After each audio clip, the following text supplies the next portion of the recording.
अमरीन, कुछ social media पे documents गर्दिश कर रहे हैं, कहा जा रहा है कि मीशा शफ़ी की जानिब से जो प्रोवाइड किए गए थे सारे प्रूफ्स, ये वो डॉक्यूमेंट्स हैं जिसमें उन्होंने बड़ी सारी बातें की हैं, कुछ एलिगेशंस जिसको हम कह रहे हैं, या इसके अलावा अपने उन्होंने कुछ स्टेटमेंट्स रखे हैं, लेकिन उसके जवाब में कहा जा रहा है कि अली ज़फ़र सिर्फ ये कहते रहे हैं कि ऐसा कुछ नहीं हुआ और कभी भी ऐसा नहीं हुआ। सो कुछ लोग इसको भी तनकीद का निशाना बना रहे हैं, इस पर आपका क्या मौक़िफ़ है?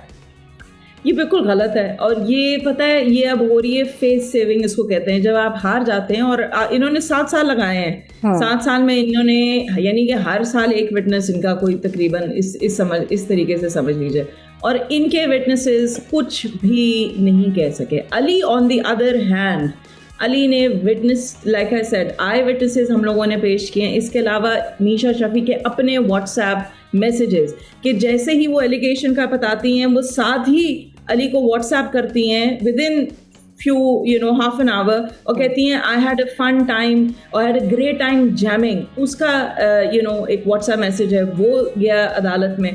उसके बाद फिर वो वहीं पे नहीं रुकती, वो फिर अगले दिन वो ट्विटर पे अली को थैंक यू करती हैं, अपनी तस्वीर डालती हैं। सो ये चीज़ें, और ये चीज़ फिर जाती है, कंटिन्यू होती है, जहाँ पे मीशा बार बार अली से बात करने की कोशिश कर रही हैं और उनको कह रही हैं, अपने हस्बैंड को भी कहती हैं कि इसके साथ काम करें।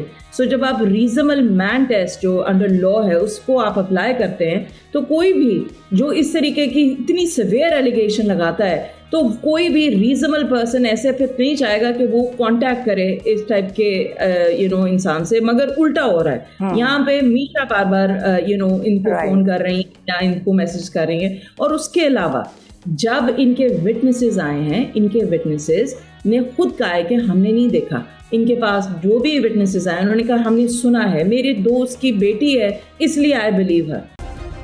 सब्सक्राइब करें और बेल दबाएं ताकि कोई खबर रह न जाए।